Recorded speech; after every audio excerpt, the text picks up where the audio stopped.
નમસ્કાર ખેડૂત મિત્રો, આજે આપણે 4 દોતે અડદનું વાવેતર કરી રહ્યા છીએ બલદેવ કંપનીની ઓટોમેટિક ઓરણીથી।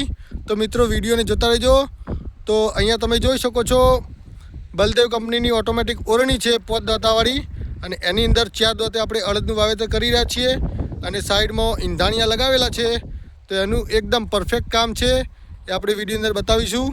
તો મિત્રો અહીંયા તમે જોઈ શકો છો આ રીતનું ઈંધાણિયું બનાવ્યું છે અને 4 દોતે અડદનું વાવેતર થાય છે। તો પહેલાં તો આપણે ચાસ બતાવી દઈએ।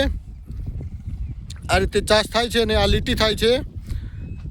4 દોતે વાવેતર આપણે કરીએ એટલે તકલીફ શું થાય છે કે બાજુમાં જ્યારે નવા ચાસમાં ટ્રેક્ટર ચલાવીએ તો આશરે ચલાવવું પડે છે। એના લીધે આ જે ગાળો હોય બેના વચ્ચેનો એ પહોળો સોકડો થઈ જતો હોય છે, જેનાથી આપણે જ્યારે આની અંદર વતરખેર કરીએ એટલે ચાસ ઉખડી જાય છે અને ટાયર એની ઉપર આવી જાય છે, તો ખૂબ મોટું નુકસાન થાય છે। તો એના માટે આપણે ઈંધાણિયાનું જુગાડ કરેલો છે।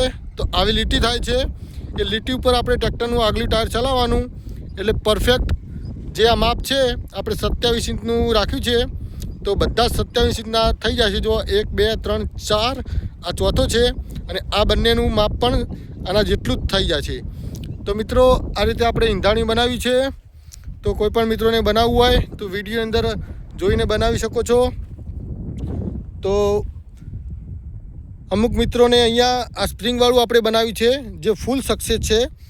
અમુક મિત્રોને અહીંયા ખાલી ઊભો દોડ્યો હોય અને એની અંદર નીચે ભરાવેલું હોય ઊંચો નીચો કરવાનો, પણ એનાથી લોડ વધારે પડે છે અને ઈંધાણી વળી જવાની શક્યતા રહે છે। આની અંદર ફોરી પાઇપ હોય, હલકી પાઇપ હોય તો પણ ચાલી જાય। આ આપણે સવાની પાઇપ લીધી છે અને પાઇપ થોડી હેવી છે, પણ આના કરતાં અમુક બેની પણ પાઇપ વાપરતા હોય છે, દોડની વાપરતા હોય। આની અંદર સવાની પાઇપ હેવી પાઇપ ચાલી જાય છે। તો અહીંયાથી બતાવીએ તો આ રીતે આપણે લગભગ 9-10 ઇંચ જેવો ટુકડો લીધો છે, એને આપણે ફિક્સ અહીંયા હોલ પાડીને ચોંટાડી દીધો છે અને અહીંયા બીજા 2 હોલ પાડ્યા છે આડા। આ હોલને ડબલ ચાકી ઢીલી રાખી છે, ડબલ ચાકી કરીને અહીંયા આપણે બોલ્ટ મારવાની જરૂર પડતી નથી। અહીંયાથી આપણે ઊંચું કરવું હોય તો આ રીતે ઊંચું થઈ જાય છે। વળાંકની અંદર અહીંયા સેઢા ઉપર કોઈ છેલ્લે કોઈ શીદડા હોય કોઈ એવું હોય તો ઊંચું કરી દેવાનું, નહીં તો સેઢા ઉપર કોઈ ખાસ વર રાખવાની જરૂર પડતી નથી। આ રીતે ઊંચું થઈ જાય છે। જે પણ મિત્રોને બનાવવું હોય એ બનાવી શકે છે। અને અહીંયા તમે જોઈ શકો છો સ્પ્રિંગવાળું ઈંધાણિયું આપણે બનાવ્યું છે। આ રીતે એક પાટો લઈ લીધો। આપણે આ જે રાખવું હોય જેટલું માપ, અલગ અલગ ચાસનું અલગ અલગ માપ હોય છે, તો આ 2 એંગલ કરીને ભેગું કરીને અહીંયા બોલ્ટ ટાઈટ કરવા માટે બનાવ્યું છે। અને આ ટુકડો અહીંયાથી 3 ઇંચનો લીધો છે અને આ ટુકડો લોબો લીધો છે। અહીંયા હોલ પાડીને આ અહીંયા ફરે, વર્કિંગ કરે એ રીતે આપણે રાખ્યું છે। અને અહીંયા સ્પ્રિંગ લગાવી છે બોલ્ટ ઉપર, અને આ નીચે આ રીતે લીટું થાય એટલા માટે પટ્ટી અણીવાળી કરી દીધી છે। અને એને આપણે સમજી લો કે બહુ ઈંધાણી ઊંડું જતું હોય તો આ પાઇપ ઉપર લોડ પડે, તો એવું ના થાય એટલા માટે આપણે આ બોલ્ટ ટાઈટ કરી દેવાનું, ઈંધાણી એને થોડું ઊંચું કરી દેવાનું।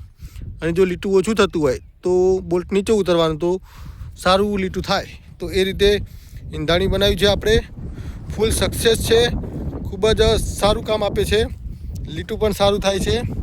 આ રીતે જો આ બાજુ પણ એકદમ કમ્પ્લીટ ઈંધાણી એના જેવું જ છે। આપણે આ ગેર પાઇપો પડી હતી એનું બનાવી દીધું છે। એક સ્પ્રિંગ લઈ લીધી, ટ્રેક્ટરના પાટાની અંદર જે આવે અહીંયા હોલેન્ડની અંદર આવતી હોય છે એને આપણે કાપીને અડધી લગાવી દીધી છે। અહીંયા એક બીજો આ રીતે બોલ્ટ લગાવેલું છે, અહીંયા ટાઈટ કરી દીધો જેથી બોલ્ટ ઢીલો ના થઈ જાય, અને આને વર્કિંગ કરવા માટે રાખ્યું છે। તો મિત્રો આનું માપ જો 4 દોતે આપણે કરીએ તો આપણે આની અંદર અત્યારે આમ તો 4 દોતે 24 ઇંચનું માપ થાય, પણ આપણે 27 ઇંચનું માપ કરેલું છે, જેથી કરીને આપણું ટ્રેક્ટર 14ના ટાયરવાળું પણ ચાલી જાય। આ તો 16ના ટાયર છે, પણ આપણે 14ના ટાયરવાળું ટ્રેક્ટર ચલાવવાનું છે, તો આરામથી ચાલી જાય અને આ પણ ચાલી જશે। તો એ રીતે 27નો ગાળો રાખ્યો છે 4 દોતે। અને આ પણ જે નવી લીટી થાય એ પછી અહીંયા જે દાઢો આવશે એ 27 ઇંચનું માપ આવી જશે। તો મિત્રો આ રીતે આપણે વાવેતર કરી રહ્યા છીએ અને અહીંયા તમે જોઈ શકો છો બલદેવ એગ્રોની ઓરણી છે પોત દત્તાવાળી.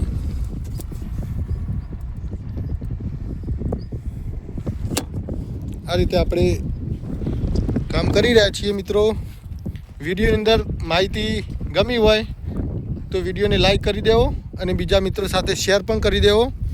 અને જો વિડીયોની અંદર કોઈ પણ તમારા જાતનો સવાલ હોય તો કોમેન્ટની અંદર જણાવી દો મિત્રો. ફરી મળીશું નવા વિડીયોમાં. ત્યાં સુધી જય માતાજી.